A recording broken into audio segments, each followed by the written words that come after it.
Welcome to all on a platform of Nisho academy. आज हम class 12th की first book का फर्स्ट चैप्टर शीत युद्ध का दौर शुरू करने जा रहे हैं। The era of a cold war 1945 से लेकर 1991 के मध्य शीत युद्ध चलता है। शीत युद्ध में एक टर्म है समकालीन, जिसे हम पहले डिस्कस कर लेते हैं। इसका मतलब होता है समकालीन वह घटनाएं जो आज के दिन के लिए भी एकदम महत्वपूर्ण है। जैसे शीत युद्ध जो 1945 से लेकर 1991 तक दो देशों के मध्य चलता है, यूएसएसआर और अमेरिका। वो युद्ध आज के समय भी देखा जा सकता है, एक तरफ यूएसए और एक तरफ रशिया के बीच में। तो हम कह सकते हैं समकालीन वो घटनाएं होती हैं जो हमें हर टाइम एक नई टेंशन या एक नई तरह की समस्याओं में दिखाई देती हैं। पहला विश्व युद्ध 1914 से 1918 के मध्य दो महाशक्तियों के बीच लड़ा गया। पहली महाशक्ति मित्र राष्ट्र और दूसरी महाशक्ति थी धुरी राष्ट्र। पहले विश्व युद्ध को मित्र राष्ट्र द्वारा जीत लिया जाता है, जिसमें धुरी राष्ट्र की हार हो जाती है। पहले विश्व युद्ध के बाद अमेरिकी राष्ट्रपति वुड्रो विल्सन के मन में एक विचार आता है, क्यों ना एक ऐसी संस्था बनाई जाए जिससे आने वाले समय में विश्व में कोई दूसरा विश्व युद्ध ना हो। अमेरिकी राष्ट्रपति Woodrow Wilson league of nation नामक एक संस्था बनाते हैं ताकि आने वाले समय में विश्व में कोई दूसरा विश्व युद्ध ना हो। मगर लीग ऑफ नेशन ये फेल हो जाता है, जिसकी वजह से विश्व में दूसरा विश्व युद्ध होता है। लीग ऑफ नेशन एक ऐसी ही संस्था थी जैसे कि आज की यूनाइटेड नेशन है। हम बात करते हैं कि दूसरे विश्व युद्ध के शुरू होने में सबसे बड़ा कारण क्या था। तो दूसरा विश्व युद्ध जो शुरू होता है वो सबसे बड़े कारण के साथ होता है ट्रीटी ऑफ वर्साइल, वार्सिया की संधि। ये एक संधि थी जिसे मित्र राष्ट्र देशों द्वारा जर्मनी पे जबरदस्ती थोप दिया गया था। इस संधि में क्या था कि जर्मनी को मित्र राष्ट्र देशों ने पहले विश्व युद्ध का सबसे बड़ा कारण माना था। उनका मानना था कि जर्मनी ही वो देश है जिसकी वजह से पूरे विश्व को इतना नुकसान हुआ है, जिसको जर्मनी को पे ऑफ करना पड़ेगा। जर्मनी उसे अपने संसाधनों से चुकाएगा, जिसके माध्यम से जर्मनी के ऊपर एक ऐसी संधि थोपी गई कि वो ना तो सेना रख सकती थी, ना ही मित्र राष्ट्रों से पूछे बगैर कोई कार्य कर सकती थी, जिसे वार्सिया की संधि के नाम से जाना गया। जर्मनी में एक व्यक्ति एडोल्फ हिटलर, इनके द्वारा वार्सिया की संधि का उल्लंघन किया गया, जो द्वितीय विश्व युद्ध का सबसे बड़ा कारण माना गया। बात करते हैं दूसरा विश्व युद्ध कब से कब तक चला। इससे पहले एक टर्म अगली स्लाइड पर देखते हैं। दूसरा विश्व युद्ध भी दो महाशक्तियों के बीच लड़ा गया था, मित्र राष्ट्र और धुरी राष्ट्र। मित्र राष्ट्र में अमेरिका, ब्रिटेन, यूएसएसआर और फ्रांस थे, और दूसरी तरफ धुरी राष्ट्र में जेजीआई थे, जापान, जर्मनी और इटली। ये तीन देश थे जो धुरी राष्ट्र में युद्ध लड़ रहे थे। दूसरे विश्व युद्ध को भी मित्र राष्ट्र द्वारा जीत लिया जाता है, जिसमें धुरी राष्ट्र की हार हो जाती है। अब हम वापस आते एक बार। दूसरा विश्व युद्ध 1939 से लेकर 1945 के मध्य दूसरा विश्व युद्ध चलता है। दूसरे विश्व युद्ध के ख़त्म होने की जो वजह थी वो एक वजह जिसे हम कह सकते हैं अमेरिका द्वारा जापान के दो शहरों नागासाकी और हिरोशिमा के ऊपर दो परमाणु हथियार लिटिल बॉय और फैटमैन का प्रयोग करना, जिसके बाद जापान ने दूसरे विश्व युद्ध की समाप्ति कर दी थी। ये आप देख सकते हो, फैटमैन, लिटिल बॉय आज के मुकाबले बहुत छोटे बम हैं। हम सोच सकते हैं कि आज के समय अगर विश्व युद्ध होता है तो वो कितना खतरनाक विश्व युद्ध होगा।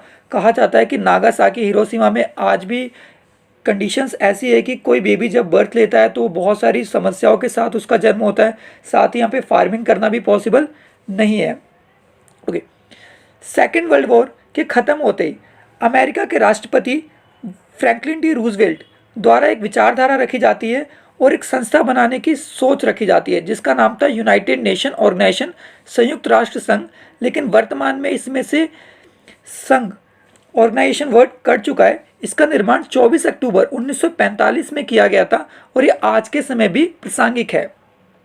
इसे बनाने की सबसे बड़ी वजह थी जो लीग ऑफ नेशन को बनाने की ही थी कि विश्व में कोई और विश्व युद्ध ना हो और विश्व में शांति कायम करी जा सके और सुरक्षा कायम करी जा सके। और हम कह सकते हैं कि कहीं ना कहीं यूनाइटेड नेशन आज तक अपने काम को पूरा करने में कामयाब रही है। अब हम बात करते हैं यूएसएसआर की, कि यूएसएसआर का जन्म कैसे हुआ था। यूएसएसआर का जन्म 1917 में रूसी क्रांति, जो बोल्शेविक क्रांति के नाम से जानी जाती है, उससे हुआ था।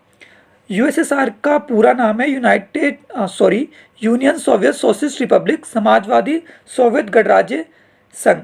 इसका मतलब क्या है? यूएसएसआर के अंदर सभी संसाधनों पे वहाँ की सरकार का नियंत्रण होता है। अब हम बात करते हैं हमारे मेन टॉपिक की, शीत युद्ध की उत्पत्ति, origin of a cold war. शीत युद्ध की उत्पत्ति होने की सबसे बड़ी वजह थी अमेरिका और यूएसएसआर का आपसी मतभेद होना। सेकेंड विश्व युद्ध के दौरान अमेरिका द्वारा जापान के 2 शहरों पे 2 परमाणु बमों का प्रयोग किया गया था, लिटिल बो और फैटमैन। इस बम का राज मित्र राष्ट्रों के अन्य देशों को था, बट यूएसएसआर को इस बात का पता नहीं था, जो यूएसएसआर को गलत लगा, जिसके बाद यूएसएसआर और अमेरिका के मध्य शीत युद्ध की शुरुआत हुई। शीत युद्ध इनके मध्य 1945 से लेके 1991 तक चला। हालांकि शीत युद्ध एक अच्छा युद्ध था, क्योंकि इसके मध्य कोई और रक्त रंजित नहीं हुई थी। इस शीत युद्ध के दौरान दोनों महाशक्तियां आपस में एक दूसरे से मित्रतापूर्ण संबंध को छोड़कर आपस में एक दूसरे की दुश्मन हो चुकी थी। हम यहाँ पे देख सकते हैं कि किस तरह से यूएसएसआर और अमेरिका आपस में युद्ध की घोषणा कर रहे हैं। कि शीत युद्ध का अर्थ, कोल्ड वॉर की मीनिंग देखते हैं हम, क्या होता है कोल्ड वॉर का मतलब। तो शीत युद्ध से अभिप्राय एक ऐसे युद्ध से है जहाँ पर आपसी मतभेद होता है, कोई रक्त रंजित नहीं होती, संघर्षों के माध्यम से, तनाव के माध्यम से, आशंका डर के माध्यम से युद्ध लड़ा जाता है। समय समय पर प्रतीत होता है कि युद्ध होने ही वाला है, लेकिन युद्ध नहीं होता है। कहीं ना कहीं हम कह सकते हैं कि शीत युद्ध एक ऐसा युद्ध था जो विचारधाराओं के आधार पर लड़ा जा रहा था। एक तरफ अमेरिका अपनी पूंजीवादी विचारधारा का वर्चस्व दिखाना चाहती थी, तो दूसरी तरफ यूएसएसआर अपनी साम्यवादी विचारधारा का वर्चस्व दिखाना चाहती थी। एक बार इन दोनों विचारधाराओं के बारे में डिस्कस कर लेते हैं। पूंजीवाद का मतलब क्या होता है? पूंजीवाद का मतलब होता है जब किसी देश या किसी राज्य के सभी संसाधनों पे वहाँ के निजी व्यक्तियों का अधिकार हो, वो अपनी मर्जी से कुछ भी कर सकते हो। और साम्यवादी विचारधारा का क्या मतलब होता है? साम्यवादी विचारधारा का मतलब होता है जब सरकार द्वारा राज्य या देश के सभी संसाधनों पे अपना अधिकार रखा जाए। जैसे अमेरिका के अंदर वहाँ पे जितने भी संसाधन हैं वो निजी व्यक्तियों के हाथों में होते हैं, वो जो चाहे जिस तरह का व्यवसाय चाहे कर सकते हैं, जिस तरह की चीज़ों का उत्पादन चाहे कर सकते हैं। मगर यूएसएसआर के अंदर क्या उत्पादन करना है, किसके लिए उत्पादन करना है, कितना उत्पादन करना है, ये सारी चीज़ें वहाँ की सरकार द्वारा डिसाइड की जाती थी। अब हम बात करते हैं ऐसी कौन सी वजह थी जो शीत युद्ध का कारण बनी। पहली, वैचारिक घृणा, जैसे कि हम ऑलरेडी बात कर चुके हैं। अमेरिका अपनी विचारधारा पूंजीवाद को बढ़ावा दे रहा था और यूएसएसआर अपनी विचारधारा साम्यवाद को बढ़ावा दे रहा था, जो एक बहुत बड़ा कारण थी। राजनीतिक अविश्वास, कल तक अमेरिका यूएसएसआर जहाँ पे मित्र राष्ट्र में होके महायुद्ध, विश्व युद्ध लड़ रहे थे दूसरे देशों में, आज उनके बीच में इतनी क्राइसिस आ चुकी है कि वो एक दूसरे से युद्ध लड़ रहे हैं।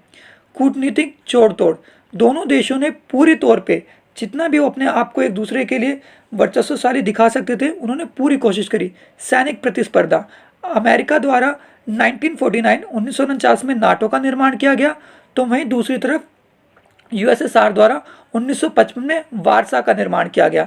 दोनों सैनिक संगठन थे।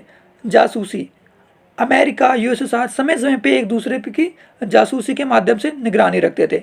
अमेरिका और रशिया ने तो हद कर दी थी, ये लोग एक दूसरे के लिए स्पेस वॉर तक जा चुके थे। तो ये कुछ कॉजेज थे, इन्हें आगे अभी ढंग से डिस्कस करते हैं। तो शीत युद्ध, एक और डेफिनेशन है कि शीत युद्ध क्या है। शीत युद्ध एक कला है जिसके अंदर अपने अपने स्वार्थों की पूर्ति करी जाती है। वास्तव में शीत युद्ध में ना तो अमेरिका को नुकसान हुआ है, ना ही यूएसएसआर को नुकसान हुआ है। शीत युद्ध के दौरान जो नुकसान हुआ है वो अल्प विकसित या विकासशील राष्ट्रों को हुआ है, क्योंकि उनके संसाधनों का इन दोनों महाशक्तियों द्वारा बहुत बड़े रूप में शोषण किया गया, बहुत बड़े रूप में उन संसाधनों का प्रयोग किया गया। शीत युद्ध के कारण, शीत युद्ध के कारण में सबसे पहला कारण देखते हैं, फुलटन भाषण।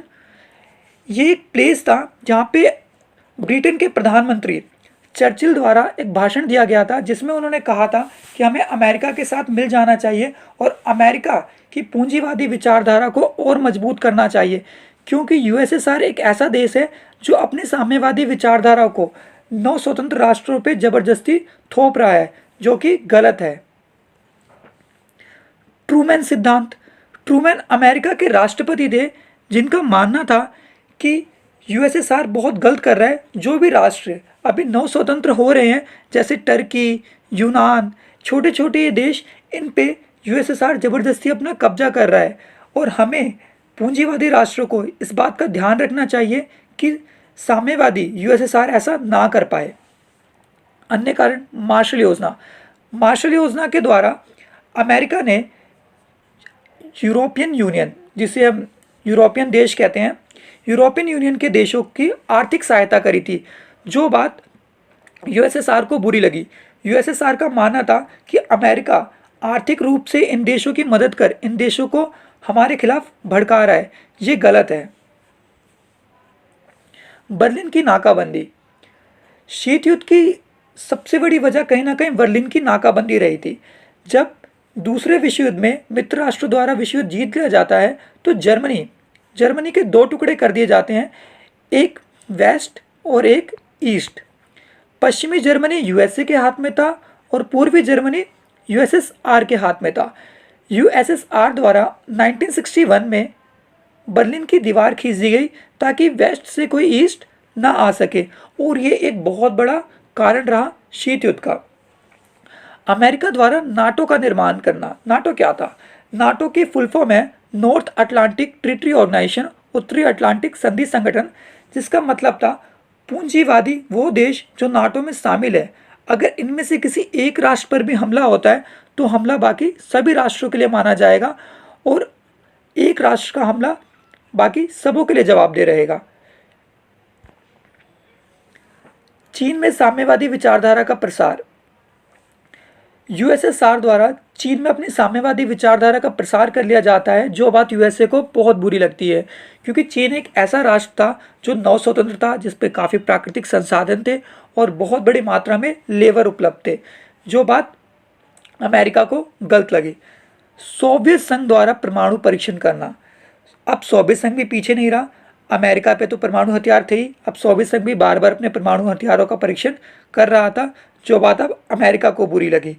और अमेरिका द्वारा सोवियत संघ से परमाणु बम का रहस्य छुपाना, जो शायद तत्कालिक कारण था शीत युद्ध के शुरू होने का।